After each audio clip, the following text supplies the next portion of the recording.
qualifications and experience based on our assessment over the 1,400 who applied for positions. And the same, it happened the same way with those who applied for chairperson. Quite a number of those who made the list have questionable credentials, and some of them have partisan interests and are either members of the UDA party and the ODM party, or managing somebody within UDA. There are serious allegations of integrity and grave inherent conflict of interest. A number of the selected applicants are members of the executive structures of UDA and ODM and have in the last 3 years been beneficiaries of skilled public appointments by William Ruto and some by Mr. Odinga. We wish to point out the case of Joy Medivo. She has been the chairperson of the UDA Internal Dispute Resolution Committee. It is clear that Ms. MS Medivo is not eligible for consideration for appointment as IEBC Commissioner as stipulated in Article 88, 2A, Roman 2 of the Constitution. Given the clear position articulated in our supreme law of the land, why was MS Medivo shortlisted by the IB selection panel? This is a clear violation of our Constitution. More so, this is a great betrayal to young Kenyans who sacrificed their lives on June 25, 2024 in order to have a credible and independent commission, among other things. The cry of the Gen Z was transparency and accountability. Given the clear, Mr. Ruto's personal advocate is also set for an interview as a possible commissioner. We ask, how can a person bound by the principle of client confidentiality be expected to discharge his constitutional duty free of actual or perceived conflict of interest? Would he be non-partisan if he is recommended for the position? It is seemingly becoming plausible that the review of the original list was designed to accommodate the interests of the top members of government. Worse, there are growing concerns about the National Intelligence Service, which has recently been accused of abductions, torture of civilian disappearances, and other human rights crimes and illegalities. We challenge the IEBC selection panel to categorically explain how Ms. Medivo and Katwa Kigen were shortlisted and the role, if any, of the NIS in the selection process. We also urge the panel, I want to add there, and anybody else who has conflict of interest, because there may be others whom we don't know and the public knows.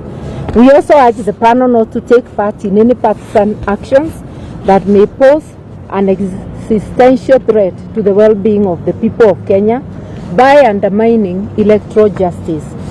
And you know, electoral injustice has been a great problem in this country. The panel should only nominate persons who are beyond reproach and will carry out their functions in accordance with the Constitution of Kenya. We further demand that the principle of consultation and concurrence be implemented before the final appointment of the commissioners.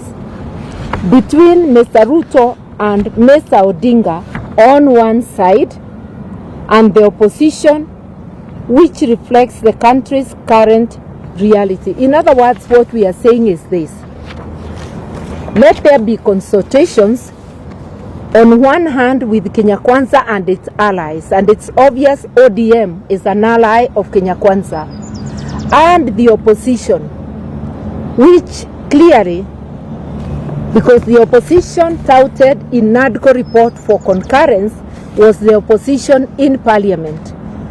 In parliament, the second largest party after ODM, which has now gone to government, is Wiper Party, led by my brother Kalonzo Musyoka.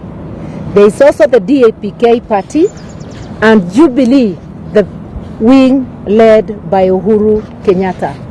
The other wing having gone to KK. So when we talk of consultation and concurrence, we expect Ruto to consult His Excellency Kalonzo Musyoka, who will then gather the others and sit down for concurrence. Any appointment of the chairperson or commissioners without reverting to the opposition is totally unacceptable, and we will take whatever action is available to us, legal and political. On the violent early elections campaigns by UDA and ODM, following the unholy union, Mr. Ruto launched an aggressive campaign in Nairobi, accompanied by UDA and ODM officials. The disruptive early campaign featured marauding gangs who went on robbing and mugging sprees against unsuspecting Kenyans going about their everyday life under police protection. We say so because police were in view when people were being mugged and did nothing. Mr. Ruto also illegally exploited public resources to mobilize the paid up masses. The phony display of support failed miserably, and the preposterous fake promises of creating and distributing millions of free chapatis to Kenyans did not quell the people's rage against this discredited and rogue leadership. It begs the question that many are asking across the country: how desperate and to what new laws will this rogue regime sink to? As the Ruto regime prepares to invade Mount Kenya, they are already there. We've been hearing them on the radio. A region with their misguided, Mount Kenya region with their misguided brand of politics, ya tutatenga tutaleta, and I heard him repeating the same words. We demand that common decency, basic courtesy and civility and decorum, terms that appear unfamiliar to Ruto and his ilk, that they should replace their vile and violent brand of politics which they recently introduced in Nairobi. We are cautioning him. Do not take thugs to the people of Mount Kenya and to any people in this great country of ours. Go to the people. If you believe they have given you mandate and your mandate is still current, go to them without having to mobilize thugs, without having to bus people to go and clap for you in a place they don't belong to.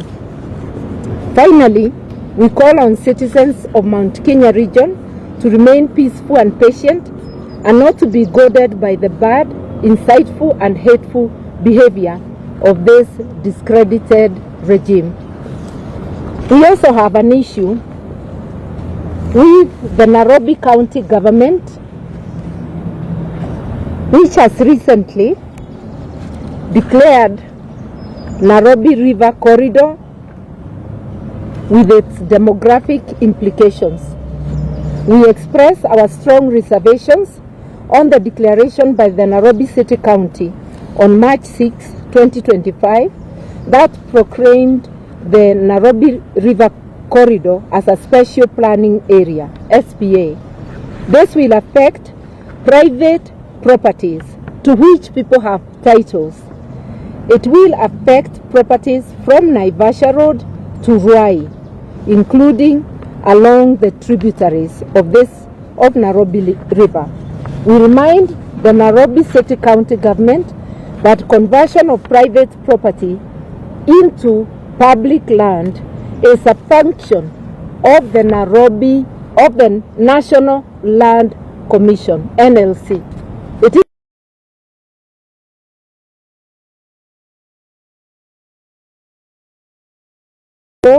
of the National Land Commission through this illegal and unconstitutional declaration.